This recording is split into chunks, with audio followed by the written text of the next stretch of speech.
Welcome everyone, welcome back to CAWA. So for this session, we'll be talking about generative art and the topic around generative art and whether it's the first true crypto art. And we have here our guests, Brendan and Eric. Before we get into some of the discussions, I'll let them have a bit of an introduction on how they got here. So Brendan, why don't we start with you? Thanks, Yazid. Hello. Yeah, my name is Brendan Dawes. I'm an artist, generative artist, I guess. Sometimes I just prefer the word artist, I guess. And I've been making work for about 25 years. As you can tell, look at me, I'm old. So you know, it's been a fun journey. Started out in web design back in '96, and through the generosity of others, I would say, I've managed to have a career in this space, which has been really wonderful to be able to do what you love for a living. And now I find myself in the NFT space, and it's a lot of fun. So yeah, and we'll hear more about that in a minute. But thanks. Thank you, Brendan. Eric, why don't you go next? Hi, everybody. Thanks, Yazid. So I'm someone that has been tinkering with code for a good chunk of my life, and really enjoy it. Really like being able to create stuff with programming, and I've done everything from little generative art or algorithmic art pieces to writing up a platform that helps people show generative art and algorithmic art and market it. So I founded Artblocks I guess I started tinkering with it in 2017. And then in 2020, I kind of just finally said, okay, we got to do this, and launched what you see now as Artblocks, which is a platform that hosts algorithmic art in a way that I think uses blockchain technology to its purest form, and as much as technology could possibly be used to create provenance, not just in ownership, which is what we love about NFTs, is that provenance and ownership, but also in outputs for my love, which is generative or algorithmic art pieces. So yeah, that's kind of how I ended up here. All right, how did you get into crypto in the first place? Well, let's see. I got into it. I just had this weird obsession with having one Bitcoin at the end of 2016. So like on New Year's Eve, I was literally like, drinking beers, talking to my buddies, being like, man, I just really, this is going to be the future. And I'm already way late, right? Because Bitcoin is 2009. And around the same time, I learned about Ethereum. Once I understood what a smart contract was, I completely ditched Bitcoin. I was like, well, yeah, Bitcoin's great, but Ethereum is going to be like, the whole idea of a smart contract just completely blew my mind. And a few months later, I saw a Reddit post from the Larva Labs devs about claiming CryptoPunks, claimed a bunch of CryptoPunks, and never really looked back. And there's always that story that I've heard this a couple of times. I've heard you on podcasts and stuff, but the crazy sort of zombie claiming that you did during that time, right? It was insane, yeah. Brendan, how did you get into crypto? Did you claim any punks? No, it was all, I didn't really know much about it, to be honest. I got into it through the art side. My first, Genesis drop was July of last year on Known Origin. My David Moore from Known Origin, for a while he'd been DMing me on Twitter about this thing called CryptoArt, and he'd set up this platform, and I was like, I don't know, I'm not really sure about it. And then eventually, I think I saw a few people who were starting to, sell some stuff. So I thought, well, maybe give it a go. And so I put a piece of work on Known Origin, and it was bought by this guy called Whale Shark, who I didn't even know who that was. And David, I think it sold within an hour. I remember where you remember things where you were at a certain moment in time. Well, I was stood outside the butcher's. It's very unglamorous, outside the butcher's in the town, and I came up on my phone and I was like, wow, that sold really quick. And so David said, no, Whale Shark is like, a big player in the space. I was like, Okay. And that was it. It was, I was kind of hooked on it. I loved this idea of, but I didn't know anything about crypto apart from, what I'd read in the paper. I didn't know what a wallet was. I didn't know what Genesis piece meant. I didn't, there's all this grammar that you're meant to know. And someone coming into it knew you do have no clue what this stuff is. Yep. So I had to learn very quickly. And I'm still learning now, but I think, and then the smart contract thing, the work that Erick's been doing, and, it's just incredibly, that's a whole other side of it. It's amazing. So yeah, I think I'm totally fascinated by it, and it's a big part of my life now. Nice. I like that story about, the first sale. Erick, do you have something similar like that? Do you remember the first sale that you made? Whatever it might have been in crypto? I mean, I remember the first time that maybe it was a few months after I claimed my punks, and when you claim your punks, you're sitting there actually spending real gas to claim something that is free, and there's still no like concept of selling something digital yet, like that. It's just so proof of concept. And I remember I was at a stoplight, and I got a text, and then right after that I got this email that said, you have a bid on one of your CryptoPunks. And I was like, wait, what? Like, it was $200. And I was like, wait, what? Like, I can't go for free, right? Yeah. Sometimes I can't sell like a little art piece for $200. Like, what? Like, this is my little, and yeah, it was amazing. I mean, the progression of what these things sold for over the course of the next 4 years is completely mind blowing. So yeah, no, I just never forget that first moment where it was a validation, right? Because I claimed them because I believed in this concept of provenance, and the fact that something was completely free and therefore not valuable enough to have the normal art provenance mechanisms. Like maybe something that is a $20,000 painting gets registered in some kind of provenance, but something that's free put out by some developers on a nerdy crypto platform doesn't get provenance normally, and so it was like, okay, yeah, this is going to be big. Like if only a couple months later people are willing to spend real money, not just like, then yeah, I know the exact intersection that I was at and everything. I thought it was pretty cool. And where was that? It was in Houston. It was at the corner of Stella Link and Holcomb. Nice. So I remember mine as well. Funnily enough, so it wasn't as early as some of you guys. So it was earlier this year. And it was I actually had an unofficial punk. So there's a little unofficial punk community, right? So it was an unofficial punk. So the story how I got into it. So I've been an enterprise developer for most of my career. So I was doing programming for ERP systems, doing it for government, big sort of, a bit boring. But eventually I went into sort of R&D and innovation. So obviously that's where I got caught wind of blockchain and the technologies. I've been looking at it for quite a bit. It was, of course, there was the whole sort of 2017, 2018 sort of ICO kind of up and down. Then it went sort of, winter for a bit. And then it started sort of picking up a little bit last year. And then NFTs were getting really, really hot around that time. And I've sort of had this thing where I went down the pragmatic route of doing sort of computing, but I've always sort of had an inkling of creativity and doing digital art. I did a lot of fooling around with Flash when I was a teenager, completely loved it. That's where I learned ActionScript. I think it might have been where I actually got into coding for the rest of my career. So then I thought, okay, the best way for you to really learn about this thing is to get into it, right? So I started looking into sort of what does it actually take to get an NFT out there. Then around February, Daft Punk announced that they were retiring, so they were breaking up the band.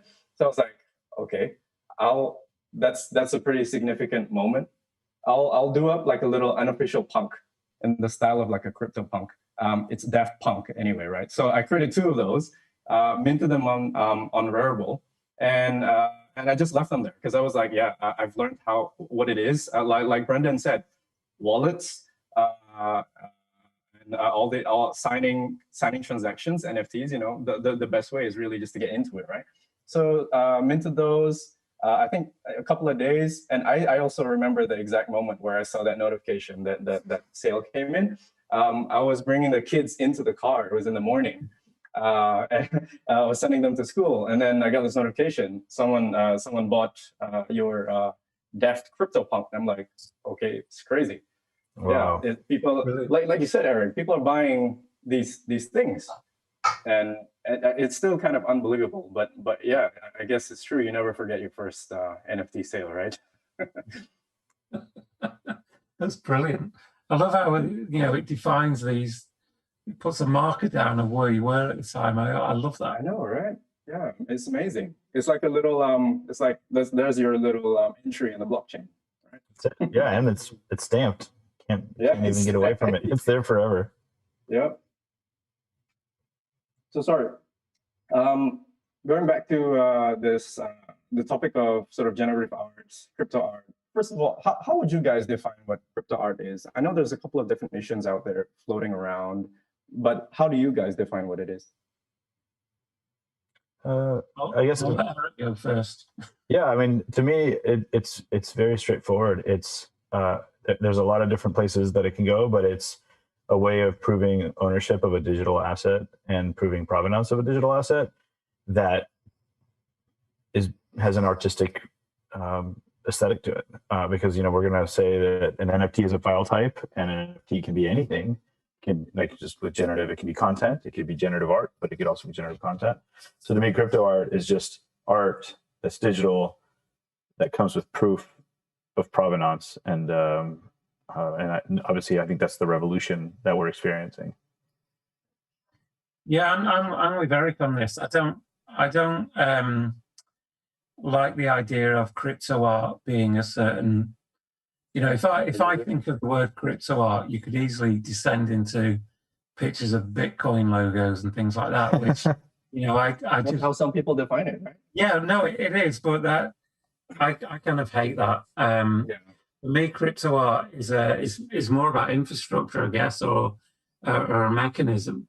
And it can be anything.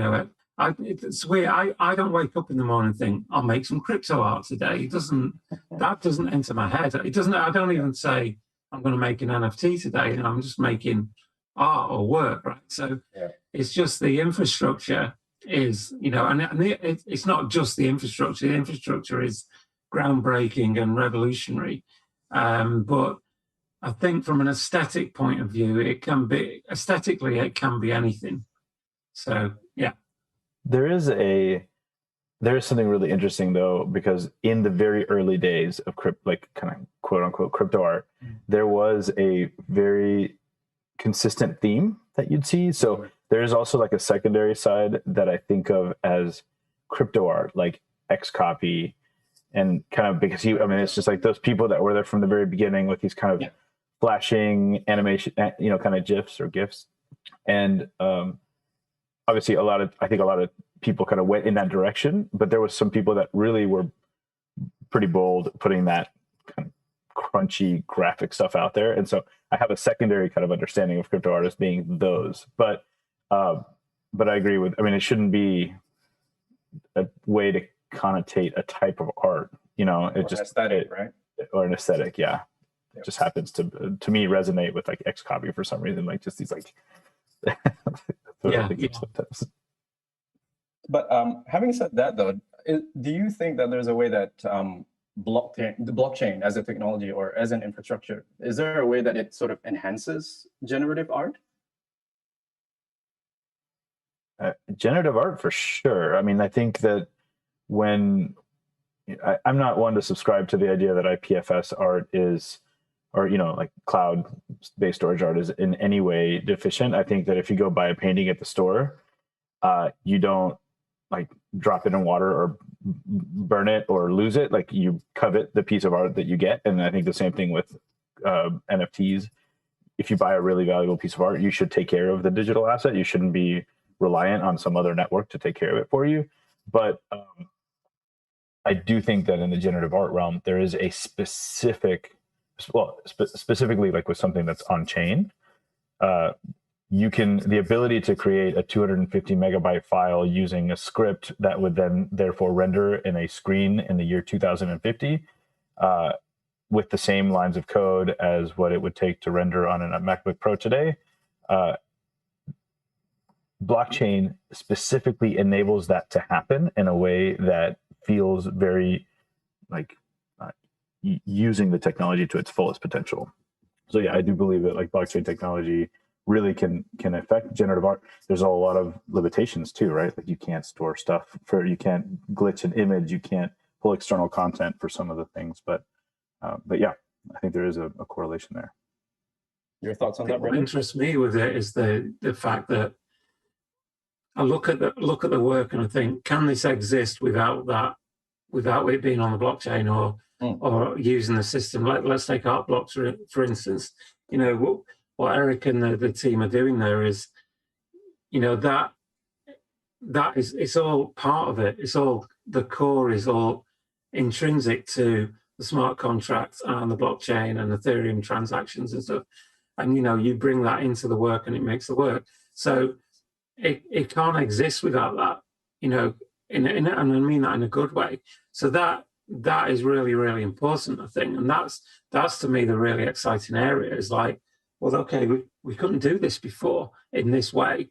And that's what I get excited about is even though a lot of my work is like, you know, MPEGs and stills and things, because, you know, I'm still doing that. But from a generative side, I mean, I'd love to see, you know, more real-time stuff. It's like digital frames at the minute. They're just, you know, they're playing, you know, movies or showing stills.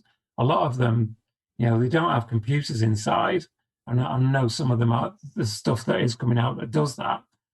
But that's from a generative artist point of view, that's what we want. We want it to, you know, generate in real time a lot of the time and use. And then we can get into the conversation about APIs that then disappear, you know, which is a nightmare, you know, using a weather API and it's not there the next year. So from a longevity point of view, how do we cope with that? You know, so there's all these things that are going on when you're dealing with generative work.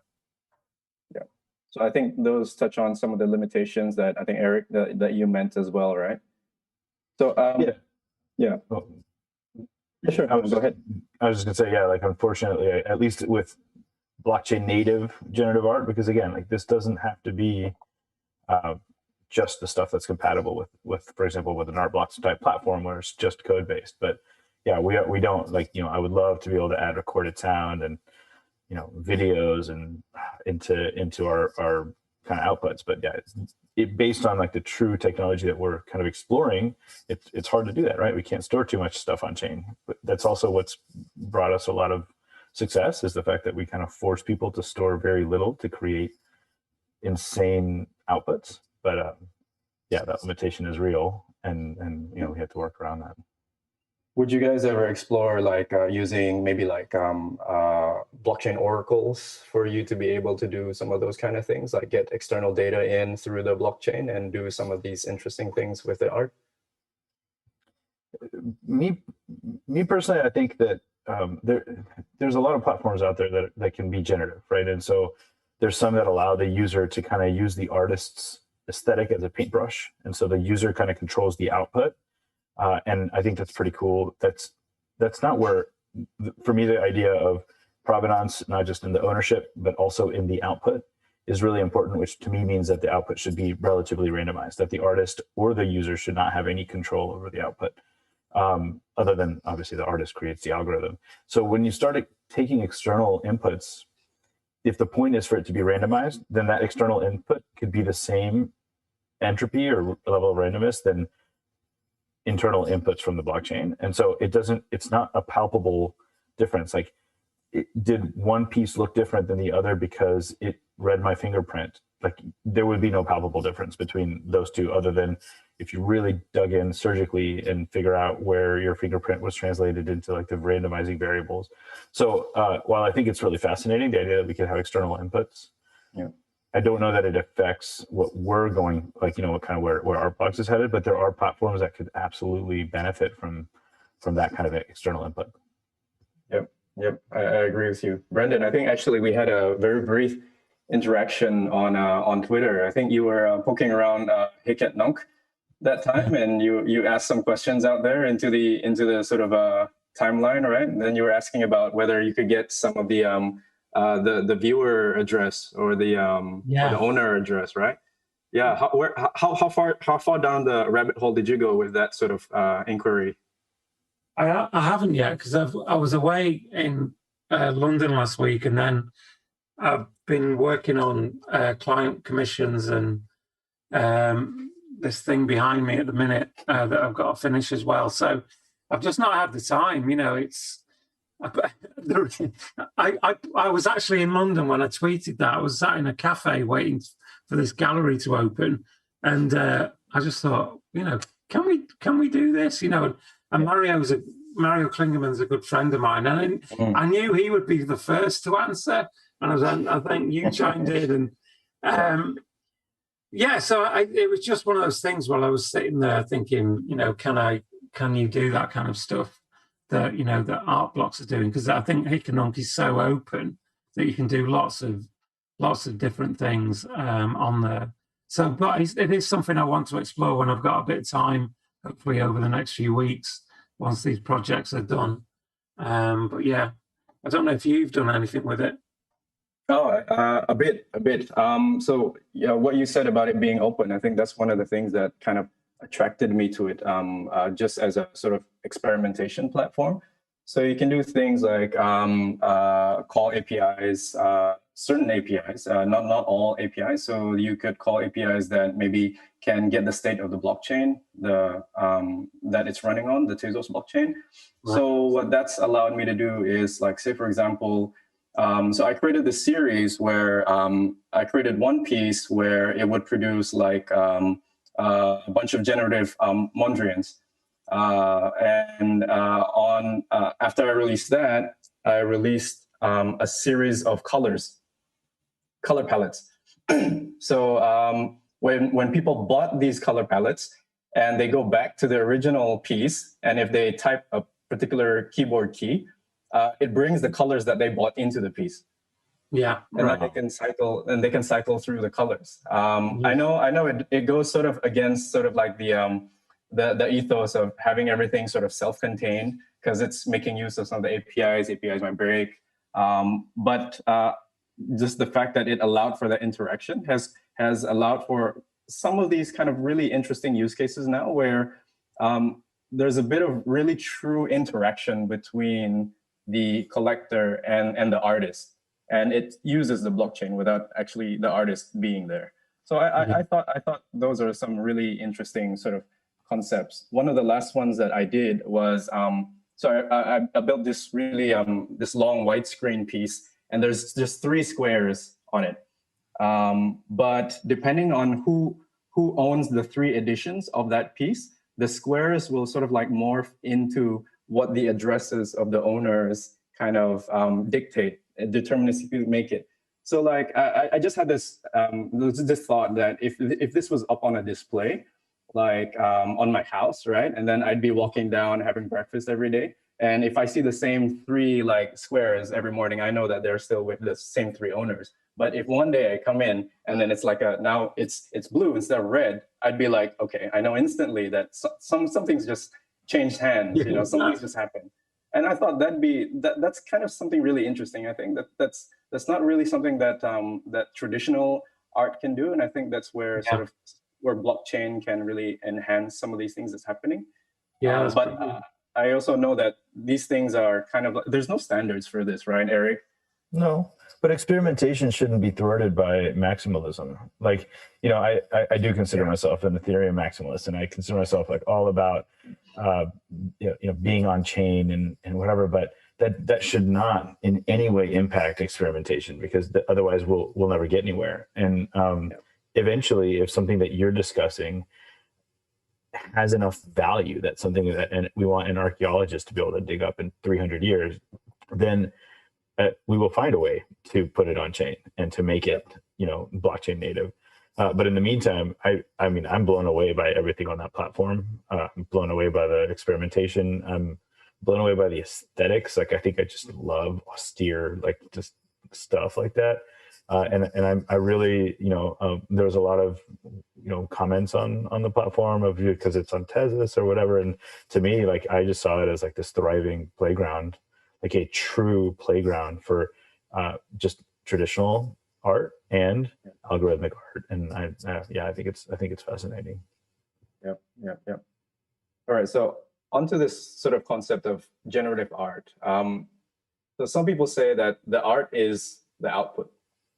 Others would say that the algorithm is the art. What do you two think about that? Brendan, what do you think?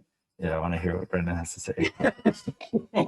Well, I think my job is really, I like creating systems or basically a playground that has parameters. You're creating this world that has parameters for things to play within. And you have these parameters that have a minimum and maximum, whatever. And because without that, it's just chaos. So this system creates this world where it can play around in that. And for me, it's about being surprised by, I see the computer as a collaborator with me. I want to be surprised. I kind of put my aesthetics, there's a lot of art direction that goes on with my stuff. It isn't just like make a thing and it's kind of chaotic. I have to art direct it as well, but the way that's done is working in conjunction with the computer, and also then to be surprised by it, because I put all these rules in, and I describe it as kind of like, it's like an emotional compass of where I want it to go, but I don't actually know the end result, entirely. And that to me is the beautiful part of generative art, is it's the computer working with you as a human being to create something, different that is more than just you as an artist making a thing. So that's where generative art, that's what it means to me, if that makes sense. Yeah, it makes a lot of sense. Yeah, I think especially with your body of work, I mean, it's incredible to see that chaos and then the control that you have for that chaos. It's it's awesome stuff, man. I mean, it's really crazy, like hearing you discuss that. I think with generative art, I think that the algorithm is, to me, the most like beautiful thing from a philosophical perspective, that like an artist can finesse something, like code, words to create something so beautiful and so controlled.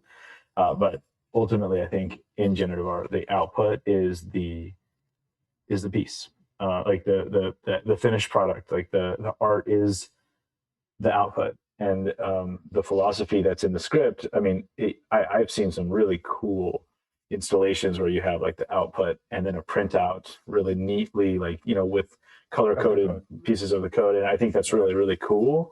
Yeah. But I think I think that's cool because I like to code.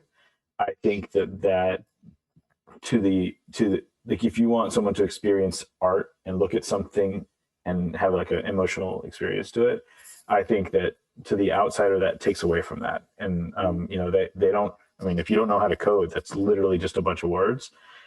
So I think that it'll have a different impact on whether you're in the algorithmic arts, whether you're someone that like really can understand the automation. And for the other 99% of people in the world, I think really just the output, like just that final piece that comes out, that's where the artist is trying to evoke some kind of emotion or some kind of feeling from. And so I consider that to be the art. It's funny you raise an anecdote I remember from a while back. I did this piece. It was a physical piece, and it was like the happiness machine I'd done, but it was an early version of that, where it printed out happy moments from the internet. And it was in an exhibition. And this guy came up to me who was a bit geeky, I could tell straight away. And he said to me, I don't really get it, what you've done. And he said, what you've done is really simple. And he was supposed to be like, that was an insult, right? He couldn't get over that yeah, but what you've done is not complex. It's like, yeah, but that's not what I'm making. I'm making a thing to resonate with people. No one looks at it and goes, wow, I wonder how complex the code was. They were looking at it going, I've got a receipt of this from a stranger. That's what they were buying into. And this geeky guy, I'm sure he was really clever and Cody, really brilliant, but he didn't understand the art side. And I think, as you say, Eric, that is what it's about ultimately. It's not about how clever the code is. My Cinema Redux piece, I did it in half an hour. It's probably my most popular thing, but it's not clever. There's nothing clever about it from a code point of view. So we've always got to remember that, I think, that it is ultimately about creating that work, the output is and how it resonates with people. Absolutely. Correct. Brendan, you mentioned something about not knowing where that output is going to go, right? Even though you're sort of managing the parameters of the algorithm. How much of your work would you say is a result of errors or just complete surprises? Mistakes is, I once read this book that was about, I think it's in Fermat's Last Theorem. I don't know if you've ever read that book. And it's one of the people that helped prove that theorem was this mathematician, and he was described as it was possible for him to make beautiful mistakes. Now, when you think about mathematicians, you think, well, they don't want mistakes. But this mathematician who solved this riddle, that was the phrase they used to describe it, and I thought it was really interesting. Mistakes, I always say look again at the scraps on the floor, the things you throw away, the things as you're making this work, you go through this process. And I had a piece of client work where I had 3,000 shipping routes around the world, and I had to visualize it over time. And they only gave me the start and the end port, the locations. So I had to work out how to map a journey around, avoiding land. But in the process of doing that, I thought, you know what, I'll just connect the end and the start. So I had these lines, and obviously ships do not fly, right? So it's impossible for them to do that. But I sent it to the client and says, look, I'm working out this algorithm how to avoid the land, blah, blah, blah, blah. But in the meantime, here's this thing that I've done. Obviously it's ridiculous. Ships don't fly. And they came back and said, oh my God, we love it. And I'm like, well, you're a shipping company. He said, no one's ever shown us this thing, and it actually demonstrates certain aspects of our business. We've never seen this before. So I always give that as an example of these beautiful mistakes, is that I could have just, obviously I'm not going to show the client that because it's embarrassing. And they were like, oh my God, I was actually used for the invite for this event that this was all being made for. So I'm a big fan of mistakes because they can lead you down paths that you would not normally go down. But you've got to recognize what are the bad ones and what are the good ones. Sometimes you won't know too, right, Brendan? I mean, to a client to be able to, exactly. Right? That's really interesting. What makes a good generative art piece to you? To me, well, there can be different things, can't they? Different aesthetics and different, what appeals to different people. I can only make the work that I feel, happy with, or most of the time I just see flaws in things. But I guess if it makes your heart beat a bit faster, it comes down to that. I'm not judging it as a generative piece. I'm judging it as a piece, as a work. And if I go, I do this weird thing, does anyone else do this? I'm like working away. And then if I get up out of my seat, it's like a moment. It's like, hang on a minute. It's weird. So I don't know if, Eric, do you do that at all? Or what does that mean for you? Yeah, I mean, I think you kind of nailed it. Like to me, generative art is my favorite kind of art. To me, what makes in the generative world, makes a good generative art piece is if you drop the word generative and you look at it and it's like, holy crap, that's amazing. And so then your brain can start thinking, oh my God, like a machine made this with human intervention. Like that is good generative art. In the regular art world, with digital art, with all, like when you have freedom of expression with, you know, brushes and whatever, there's nothing like that. And I think that's why I think I'm so intrigued by generative art. It's like you look at this piece, and I also think that what's beautiful is, you know, like Brendan's been doing generative art for years. Like, for one of the first things you said, Brendan, was like, you know, I don't like to necessarily call it generative art. It's just art. Like, people have been buying generative art for years without knowing or caring that it was generative. They just thought that it was beautiful art.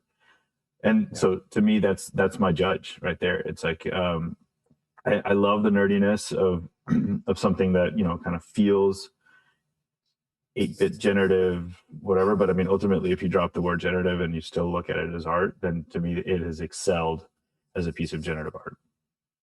Yeah. You have any favorite sort of non-NFT generative artists? I mean, some of these, I don't know that you could call them generative, but like one of my favorite pieces of art of all time, and actually huge inspiration for Artblocks, is this piece by Donald Judd. It's called 100 Boxes in Milled Aluminum. And actually, I got to go with the Artblocks team a couple of weeks ago to Marfa, Texas, to experience this with them and kind of share that experience. But you have a art piece where an artist took and created, using a template of a box. Just, you know, every single one of these has the same dimensions. He made 100 iterations of using like just steel, I mean, sheets of aluminum that are this thick in different orientations, different, you know, that obviously they all reflect differently. They all, you know, some you can see through, some you can't, some, because there's so many of them in the room, some of them you can't tell if you're actually looking through it or if you're looking at a reflection of it. But this is like a human using the constraints of generative art. In a time when generative art, I mean, I think, you know, this is like well before what we're experiencing now was around. I mean, Donald Judd has passed away since. Basically created like a human generative piece, and so I consider Donald Judd probably like at least an influencer in what we're experiencing today with a piece like that. And then James Turrell is my favorite artist of all time, and he's someone that I've been inspired by. And even though I wouldn't consider it necessarily generative, it is algorithmic. He does, you know, program these pieces, these like beautiful lightscapes and pieces, just purely by using LED lights and having to kind of set rules and programs. I think that there's something there that's beyond just like a typical art piece. Brendan? Yeah, I guess, I don't know if it's generative, but the work of John Whitney, who's this, you know, computer pioneer. He works with Sol Bass on the titles for Alfred Hitchcock's Vertigo. So those spirals that you see are all made by a machine, but they're not made by computers. So John Whitney used I think he repurposed machines that were used to track missile guidance things or something. It's very weird. But so he had these, you know, things that would plot images. And so he built these machines that made these spirals, these amazing spirals that were all then filmed. And then he went on to, you know, be an absolute pioneer in very early computer graphics. You know, apart from that, I tend to look more at, you know, John Mader, obviously big hero, you know, and MIT, and then processing.org and everything else. So yeah, those are my, you know, I guess I look to those kind of people on that side of things. And then, you know, I'm looking all the time at people who aren't, you know, computer based. So whether it's Bridget Riley or Gustav Klimt, or, you know, and architecture and all kinds of Zaha Hadid, all this kind of stuff. So yeah, it's a big mishmash, really. You know, but that's what I like to do. I like to look elsewhere than from my own field to try and, you know, get inspired by people. All right. Eric, when are you doing another project for Artblocks yourself? Oh man. So yeah, this is something that it's like I wrote this platform so that I could have this, so I can make this thing, and then like For others. it has swallowed me alive. And I am getting to a point where I see people launching stuff and I get jealous. And I'm like, damn it, like I really, especially when somebody does like a repeat piece. And I have so many things that I want to do. I don't know. I don't want to rush it. I want it to be perfect, whatever I do next. And I think that level of perfection might be pretty tough to reach. I also think that, I'm really enjoying the success that people are having on the platform. And I think that, to some degree, I'm just kind of okay with stepping back and saying, okay, like this is, thrive, go for it, and maybe not distract with whatever the next Snowfro project might look like. But I do have a very specific projection mapped piece planned for eventually. I don't know when, where one of the big reasons for wanting to create Artblocks is not just generative, but also interactive. And the idea, I don't know if you're familiar with projection mapping, but it's like you've seen like people project onto a building and it makes the building look like it's collapsing and stuff like that. That requires very precise alignment of what's coming out of a projector with a wall. Like you can't just lift a projector and be like, okay, there, it's straight. Like there's a lot of polygons. And one of the reasons for creating Artblocks was that I wanted an NFT that I could also then modify, because for projection mapping you have to be able to modify it. So I have a piece that I've actually written. I tweeted about it a couple months before I launched Artblocks. That will essentially generatively create an arrangement of shapes and then provide you with the software at this point to project colored triangles onto these three-dimensional objects on a wall. I have to go through the process of injection molding, which is not very exciting. Like there's a lot of stuff that I need to do to kind of make it work, but there is something that I think is going to be really, I'm all about exploring what crypto art and what we can get people to do, and also how to educate people into taking care of art, framing art, installing art. And I have this thought that, like, let's say that I sold this piece for $1,000, that I would lock that $1,000 into a contract, and then they would have to show that they installed a projector into, like, professionally install a projector, not like stick it on a box or on like a bookshelf. And it professionally installed these 3D shapes on the wall, connected it, and actually physically installed this projection map piece in their home, in their office, like fully well installed, and actually refund them half of the cost of the piece.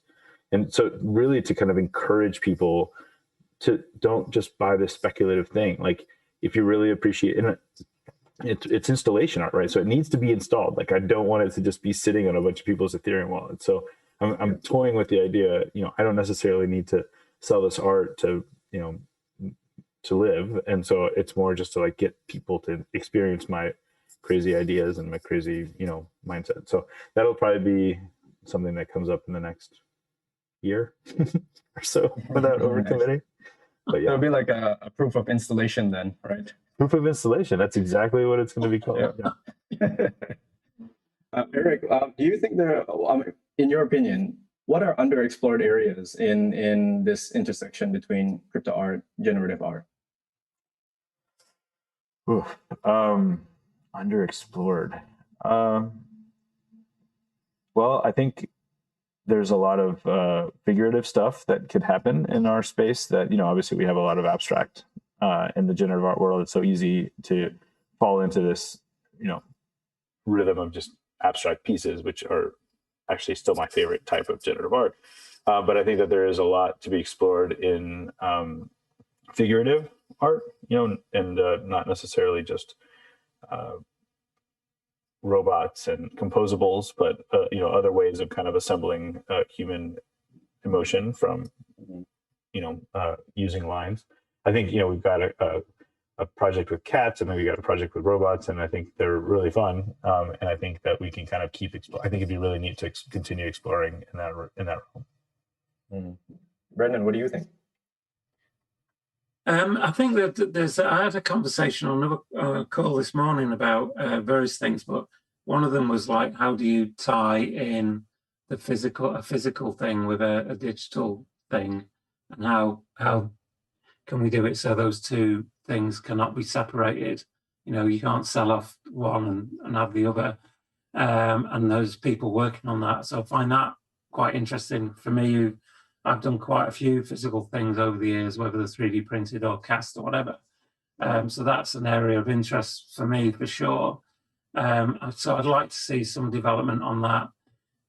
Otherwise, I'm not too sure. I think I'm always just amazed at the experimentation that goes on in this space. It just blows my mind, from everybody. So, and I'm constantly surprised by the inventiveness or the way people use these things. I think we've got to, try and look even deeper and go deeper into, beyond. A lot of the stuff that I see is kind of informed by, like Erick said, robots and science fiction, and but there is more, there is deeper stuff we can do than just that, and all that's cool.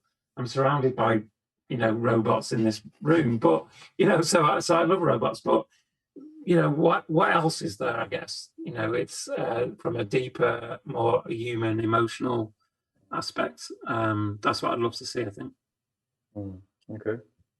Where do you think it's going to go next? Me, I'm not too. I think we need to solve the problem of displaying these pieces of work. I think right now it's essentially a fancy TV screen. And again, I was having this conversation with this morning about, you spend $100,000, let's say, on a piece of work, and then you whack it on a Samsung TV. It doesn't really, albeit it might be a purpose-built fancy Samsung thing, but it still looks like a TV. So there's an existing grammar of when you see a screen on a wall, it's a TV. And that kind of needs to change. You go, well, no, actually, it's an expensive piece of artwork. So how do we do that? And there are some companies that are doing frames that are quite different to anything that's out there. That is more the high end. So I think that's an interesting puzzle to solve. But yeah, otherwise, it's more. I think. And obviously, there's now the collectibles thing. I think that's really going to start to split. You've got your collectibles market, which doesn't really interest me. And then you've got your, and collectibles as in avatar things.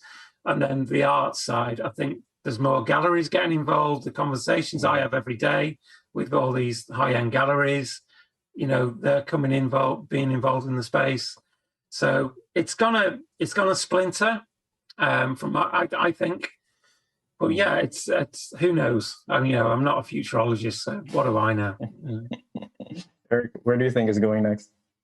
I agree that the frames and the display, at least in our community, it is a daily conversation. Everything from, it's really refreshing to see these crypto nerds that I've known for years that have been literally like in these channels talking about, just literally crypto art, right? And whether it's the avatars or whatever, talking about, oh man, where can I go? What is a good print shop? Where can I go get some, like this to me is the like one of the most exciting parts of Artblocks, or at least this, like my signal to success, that you have these people that have, when you print something, you're going from like, just flipping mentality, which unfortunately is kind of, and I don't, anyways, that's a whole other conversation, but to actually putting it on the wall, like it's like a commitment that is not necessary in crypto. And so to me, that's like a big win, but there's only enough room on a wall. I have a extraordinary Artblocks collection even as the founder. Like I'm still buying it just like everybody else. Like I get really excited about these pieces, and there needs to for them as well, right, Erick? Oh, well, I really hesitate trading my piece. I get real weird about trading stuff, but yeah, it's so weird to think that like there's never going to be enough. I don't sell my art very often. Do I sell my like NFTs? So there's already not enough room in a wall, and this is 6 months into my foray into the platform. So I think that the frames, and I always kind of suggested that the day that you can have a square frame that is touchscreen, that can be a crypto voxels gallery that you walk, you double click and you walk around, nice. And then you pick a piece and you double click in it full screen. So like that is the piece that's on your wall right now. And then when you want to change it, instead of like going on your phone or an app and maybe going down a list, you literally double click and it zooms out and you're in this gallery and you can walk around. Your walls become a window into another gallery, and the idea that you can curate, this frame right here is, all of X type of pieces, and this frame right here is all the white type of pieces. And I think that's where things are going. And then the last thing I'd say is, we have to figure out, we love Ethereum, we love blockchains, we love open transparency, and it's also so detrimental for the problem of having more demand than supply for something. And, getting an artist to just say, oh yeah, instead of 500 iterations, I'm going to make 5,000 iterations just because we have this platform that people are subscribing to is not fair to the artists, and it's not fair to the collectors. And so that's also another thing that really, really needs to change, that we need to figure out and spend a good chunk of our R&D and try to make collecting things in this environment easier and more pleasant, especially for the outsiders, because our target with Artblocks is the outside world. We love our crypto collectors, but to me, the success is the framed piece on the wall. It's the exhibition center that's going to show Artblocks pieces as something innovative, in art.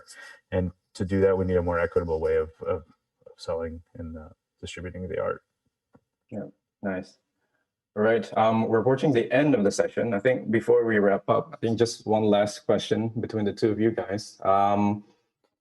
If there are any budding generative artists out there, what's one piece of advice that you would give to them to enter into the space? Eric, you want to go first? Man, there's, I get a lot of direct messages, just how do I get involved? And, to me, you can tell that there's some people that are starting to write code. It seems like they just want to make a bunch of money on Artblocks, and it's very apparent, the ones that are kind of just writing stuff just to kind of jump into the space. It's something that takes a long time, but it's not something that you shouldn't do because of that. I just tell people that they should start at p5js.org. The Processing Foundation has literally enabled a new generation of not just crypto art, not just creative coders, but coders. It is an on-ramp into coding and an on-ramp into creative coding. So I think that there's room for a lot more in our space, and people shouldn't be intimidated, but they also shouldn't expect to be able to put a script together in 6 months. They will, but really this takes years to kind of slowly refine and kind of feel like you're putting something out there that represents your soul and represents your aesthetic. Yeah. Brendan? Yeah, I'll just echo what Eric said. It's I started in Flash and then processing as well. So it's an amazing platform. It's easy to just put a circle on the screen within the first 5 minutes, but then you've got to, okay, well, what does that mean? And like you said, it's months later, you might have something that you're proud of. My main thing for me, I think, is put yourself into the work. That's what people are buying. Don't follow trends. Don't try and make stuff that you think collectors are going to be interested in. You need to put you into the work, and that is what collectors want to buy and see. They're not interested in you just following a trend. So you've got to learn, yes, you got to learn your craft and everything, but what are you trying to say as an artist, and put it out there and use every single channel you can to put your work out there. Get it seen. If it's stuck on your hard drive, no one is going to see it. Do that. All right. Great. That's great. That's great advice from both of you guys. Unfortunately, I think this could have gone on for another hour easy. I think it was such a pleasure talking to both of you. Unfortunately, it's all the time that we've got. But this was great. I think this is going to be useful for a lot of people listening in, especially for generative artists, and a lot of discussions also just even within NFTs and crypto art in general. I think hope to get another chance to do this another time. Yeah, with both you guys, and I think we'll keep in touch. Hopefully, right? Just send a couple of pings over every once in a while and show some art, maybe. Yeah. Absolutely. Yeah. Eric, looking forward to your project. Thanks. Don't hold your breath. Brendan, I was going to be looking forward to see what you're going to come up with next. I mean, you're already poking around, so that's a good sign. Yeah, thank you, Yazid. It's been a pleasure. Yeah, thanks, All right. Yazid. See you guys. Bye. Later, guys. Bye, Brendan. Take care. See you.